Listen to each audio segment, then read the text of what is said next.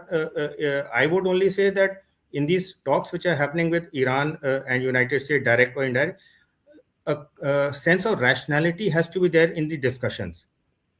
And I feel till the time United States is in control of the discussion, things may happen which are positively oriented.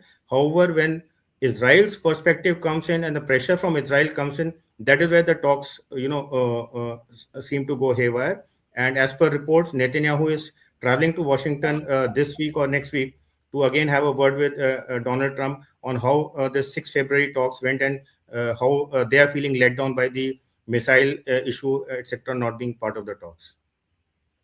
Absolutely. So I think that's what's also sort of fueled this entire talk about Israel independently attacking Iran. And, like you pointed out on the ballistic missile issue, it is a bit bizarre. And I think Iran also has said that they hadn't even used their most capable missiles in the 12-day war. So their best stuff has still not been in use against Israel and the US. On that line, how important do you feel it is for the negotiations this time to lead to an actual deal?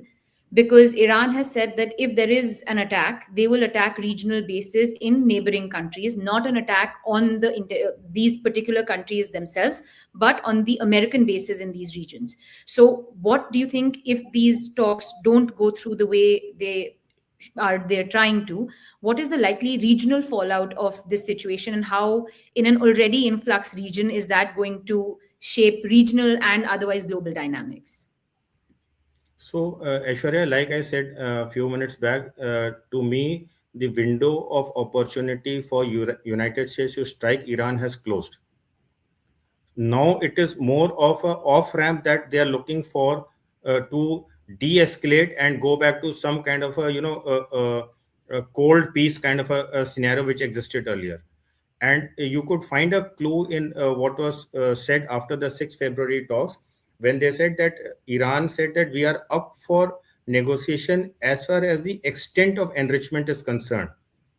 So they said 60% enrichment we were doing, we may come down to 5%, 3%, 3.67%, or even lesser, based on how the negotiations go. But we are not going to negotiate on zero enrichment, because that is considered a sovereign route, right? And if we see how it has gone in the history also in the past decade and a half, these issues have always been a very strong rallying point for the nation as well as the regime whenever Iran has been put with its back to the wall. So, to my mind, the second round of talks will take place. There will be some kind of a standoff and some kind of a statement, and again, Iran will offer to reduce the scale of enrichment. And if at all some kind of a impasse has to be broken, then this is the only ramp off ramp that I can think of, that Iran and United States both reach a deal where Iran says that okay, we will enrich only up to so and so percent, which is very very meager in terms of the enrichment, but they still retain the right to enrichment, which is what they want to tell their domestic audience. And they also agree to a lot of strict monitoring by IAEA, additional protocols which they have always offered. Even in 2002 and 2003, they had offered additional protocols. So that is the only off ramp that I can think of. And to your question about Israel taking out preemptive strikes, Israel knows it very well. Without very strong and close support of the United States military on its own, it does not have that capability, including air-to-air refueling, which takes place over the skies of Syria or Iraq or elsewhere through the Persian Gulf, before the Israeli fighters can reach the Iranian territory. So it is all kind of threats and political grandstanding that goes on. But Israel knows it very well. If Trump is not there, if the United States military close support is not there, it is not going to happen. So that was actually going to be my next question on how do you then see a deal like this shaping up? Because anything that is around the 60% mark takes us back to the JCPOA, which in 2018 Trump walked out of. And he said it was not a good enough deal. So now, under his presidency, what sort of a deal do you think is required? I know you mentioned some aspects of it, but what sort of a deal is required to send that message that the deal that he has gotten is essentially better than the JCPOA, and the 4 years or 5 years that we've seen of extreme tensions and war and attacks has led to some sort of control over Iran's nuclear ambition? So there are three things that can seal a good deal, which Trump and Iran both can sell to their audience. First is the level of enrichment. So under the JCPOA, which was signed in 2015, which Trump called as a horrible deal, the enrichment was capped at 3.67%, and number of other nuclear assets or the plants were put under a lot of monitoring and defreeze, like the Arak heavy water plant was put under total defreeze. The uh, more modern centrifuges at Natanz were decommissioned, and only IR1 and IR2 centrifuges were allowed to operate. So one is the level of enrichment is agreed at a level which is less than 3.67%, so that Trump can sell it. Yes, I got it better than what Obama had got it. Second is the level of monitoring. Level of monitoring was already there in the JCPOA. It can be restored, and it can be restored with some additional protocols for which I don't think Iran would be too perturbed, and they would agree to that. So that is the second part. And third is that 400 kgs of 60% enriched uranium which is there. Iran has said that it will not ship it to any third country, because the previous instance where they had shipped, I think, 1,200 kg or 20% enriched uranium under JCPOA 2015 did not work out as a good experience for them. But what they are saying, that they are ready to dilute the already existing 60% uranium to a lower level of enrichment under monitoring of the IAEA, which again can be taken as a win by the United States. So these are the three things. If they happen, basically an off ramp can be provided to both United States and Iran. So now moving a little bit, we've seen the Iran US Israel tensions. They have sort of significantly altered the security calculus in West Asia. In that, when the strikes on Iran happened, or when the US base in Qatar was struck, it sort of has raised questions on the US security guarantees. And there is a lot of talk of an Islamic NATO, a Muslim NATO, or just regional security alliances sort of firming up. The most concrete example of that we've seen with the Saudi-Pakistan Strategic Mutual Defense Agreement. That has fueled talks. Then lately we've been hearing of a Turkey-Saudi-Pakistan deal that's coming up, not their inclusion in the strategic defense one, but a separate deal that's coming about. And we've heard statements from Qatar's former prime minister also saying that it's important for the region to have its own security guarantees. How do you see that shaping up in the region?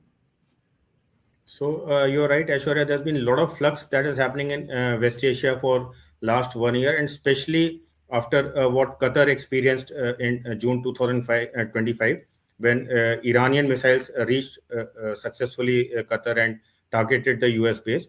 But thereafter, US made amends, and not Article 5 of NATO kind of a deal, but they gave critical assurances to Qatar that there will never be a repeat of anything that happened in June 2025. But that has set alarm bells ringing in the entire Gulf region. And the first casualty of that was when we saw Saudi Arabia and Pakistan doing a mutual defense pact in August 2025, which was a direct consequence of Saudis feeling that no US guarantee is good enough, and no US assurances are good enough if some threat comes onto them at any point. Plus, they themselves do not have those kind of robust military capabilities to defend themselves. Even in 2019-20, when Houthis from Yemen had fired ballistic missiles, they successfully landed in Saudi Arabia and caused damage to the oil fields, especially in eastern Saudi Arabia. So Saudi Arabia was perturbed, and the mutual defense pact with Pakistan has is more of, I would say, a signal than anything else, because to say that Pakistan would come running to fight a war for Saudi Arabia seems far-fetched, but it is more symbolic and more kind of assurance politically that there's a thing. As far as Turkey is concerned, Turkey has made it very clear that there is nothing as far as joining a trilateral pact with Saudi Arabia and Pakistan is concerned on a military or a Islamic NATO, as is being called out. But Turkey is also doing a very, very fine balancing and shaping up its own interest in the region. And I just noted down some of the dynamics that are happening in West Asia. It will tell you how crisscross the movements and the alliances are shaping up, and how how turbulent or how in a flux the whole situation is. So Turkish president had visited Riyadh recently, and he had a very deep discussion, and a lot of talks were there about sharing of security platforms, not a defense pact, but a strategic partnership, sharing of defense platform, enhanced economic packages. But after a few days, Egypt and Turkey have signed a defense cooperation framework just a few days back, in which again they have said that we will cooperate on defense issues and security issues. Turkey and Saudi Arabia have decided to formally collaborate and cooperate on reconstruction of Syria, as well as rehabilitation of Syria and security issues in Syria. Egyptian president is today visiting UAE to shore up ties with UAE, and to see that Egypt and UAE remain the balancing force as far as the region is concerned. The biggest fault line that has appeared in recent times, especially in last 1 month, is the fallout between UAE and Saudi Arabia, starting from what is happening in Yemen, as also falling off into the Horn of Africa when Israel, recognized Somaliland across the southern coast of Red Sea, and UAE has been supporting it. Turkey has also been mediating indirectly to some extent between Iran and US on the nuclear talk. The original talks were supposed to be held in Ankara before they were shifted to Doha, Oman. And Oman has got back its mediating role, which it had been doing so successfully, especially between Iran and US, by hosting the talks and this thing. So if you just map the whole thing that is happening in West Asia, it is very, very difficult to identify clearly on what is the clear line of alliances or clear line of action that is happening. The most important thing is that the so-called unity which was there in the region has now been found to be fragile. And so every major stakeholder in the Gulf region or West Asia is trying to hedge against one another, and that is why you find overlapping meetings, overlapping alliances, and overlapping deals taking place in the region. Sir, I think you've wonderfully illustrated what's going on in the region. I think the parallel meetings that you've pointed out, it does go to show that, everybody's trying to project themselves as a middle power, as a mediating power, because so many parallel fault lines are emerging. So, moving on to our next topic of discussion, against this, India had a meeting with the Arab League on January 30th and 31st. It was held for the second time in 10 years. The previous one was in 2016 in Bahrain, I think. And this was the second meeting that was held. Just for our audience, the Arab League is sort of a loose grouping of 22 Arab countries like Egypt, Saudi Arabia, Lebanon, Jordan, Syria, Qatar, UAE, Algeria, Morocco, Bahrain, Comoros, Djibouti, Iraq, Kuwait, Mauritania, Oman, Palestine, Somalia, Sudan, Tunisia, Libya, Yemen. So from this listing, you can see some key actors of the Middle East are also not part of this meeting, but India had a meeting with the Arab League. And as Sir pointed out in his article in The Hindu, I believe, that, apologies. Sorry. So as Sir pointed out, 2016, the meeting that happened, while the topics that were discussed were largely the same, you had trade, security, and there's been some evolution there. We'll get to that. The backdrop that they were set against was very different. When the meeting was held, there was serious talks of an American strike on Iran. There were sort of eruptions in Syria, as Sir has written, and also the Saudi UAE fault lines were emerging. Against this backdrop, there were a lot of discussions that were held in this meeting, and the topics discussed included talks on Palestine, on multilateralism, counterterrorism, the need for reform at the UN Security Council, the potential for broader bilateral cooperation.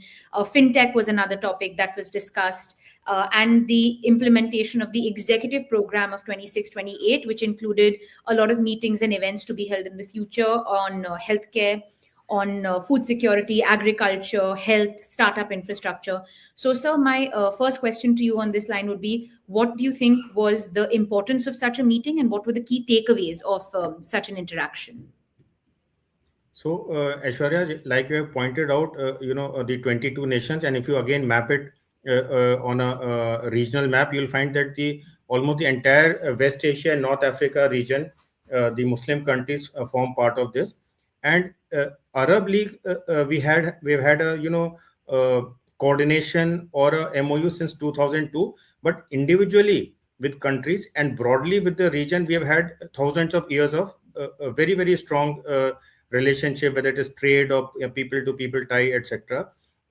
If you see the Gulf region or the Arabian Peninsula and the Indian West Coast is just separated by the Arabian Sea of 700 kilometers. And just to put that kind of a historical perspective in context, viewers might remember that India had sailed a stitched ship of the kind of wooden ships that were produced 500 600 years 100 years back, and it sailed from India to Oman in December end, and it reached Oman on 16th of or 14th of January, to mark that the ancient routes and the ancient ships which sail are still relevant today. So it was more of a symbolic connection between the region. So coming back to India and Arab League, we have a formal MOU since 2002, and there are two or three forums in it. But I would not say, or I do not see India Arab League relationship as a relationship between the Arab League and India. I see it as a regional relationship which encompasses smaller bilateral relationships with all these countries. And why this meeting was important was against the backdrop of everything that was happening in West Asia. You also may recall, which I forgot to mention in my previous, part, that UAE president had come on 27th or 26th of 27th of January on a very very shortly announced visit for a 3 hour, and UAE and India signed a defense framework agreement before he flew off. So that tells you the kind of dynamics that are happening, and to put in perspective how India and this region are, tied up. In the month of December, when Prime Minister Modi went on a tour of West Asia, North Africa, he went to Jordan and he went to Oman. These were the two countries which he went, apart from Ethiopia and somewhere else that he had gone. So for India, this meeting was very very important as a strategic outreach to this region, and to reconfirm that India is their trustworthy partner, reliable partner, and any kind of relationship that India and the Arab region enjoy has to have a positive impact on the region. So, in this meeting, there were some key sort of cooperation avenues that were identified. We already have about a $240 billion trade between Arab countries and India, and there was talk of expanding that further. But beyond that, security, energy, fintech, these were some key areas of cooperation. So, how do you think we are positioned to grow those ties? And I also wanted to get your thoughts on connectivity as an area of cooperation between India and the Arab League. Yeah, so Aishwarya, there are few threads which are very important as far as India and Arab League region is concerned in the relationship. And the first and foremost, you always take it from the political level. So is the strategic partnerships. And in the past few years, we have been able to forge a number of strategic partnerships with nations in the region. We started with Oman in 2008, but that was a long time back. And in the recent times, it was UAE first, thereafter Saudi Arabia, thereafter it was Egypt. So this process is continuing, and it is going to strengthen further. And when these strategic partnerships, which are done bilaterally, they join as a regional thread, they become a very, very strong bond between India and the region as such. The second is what you said is about the trade and investment. The cumulative trade with the Arab League nations is already $240 billion. But we have to remember that we have already done two comprehensive economic partnership agreements, one with UAE and just now with Oman in December. and they are likely to exponentially increase the amount of trade volumes that happen within the countries. To give you an example, in February 2022, when the CEPA was signed with UAE, the target was that in 5 years the bilateral trade should reach $115 billion. That is $100 in trade and $15 million in services, and it had already crossed this target in the third year. And now, when the UAE president came to India in late January, now the target has been pegged at $200 billion to be completed by 2030 or 32. So this is the kind of exponential rise in trade volumes that takes place when comprehensive economic partnerships are signed. Plus, you would have heard that in last 1 week, in the entire ambit of trade deals with US and EU, etc., there was also a framework that has been agreed upon India and the GCC to renew the talks for a free trade agreement between India and the GCC. GCC, as viewers would know, is the Gulf Cooperation Council, consisting of six members of the Arabian Peninsula: Saudi Arabia, UAE, Oman, Kuwait, Qatar, etc. So, if that agreement also takes shape in the coming months and years, the trade volumes can hit the roof. And that is where your point about connectivity becomes very important, because the existing trade volumes which are there, whether between India and West Asia, or India and Europe, or anywhere else, they will soon reach beyond the capacity of the trading routes that are already existing. So you would require more and more avenues which are more faster and efficient. They save time, they save cost, and they also have an added advantage of ensuring a collective prosperity through the routes in which they travel. So that is where one of the projects, if viewers will recall, is the IMEC, India Middle East Europe Economic Corridor. It was announced in September 2023 during the G20 presidency of India.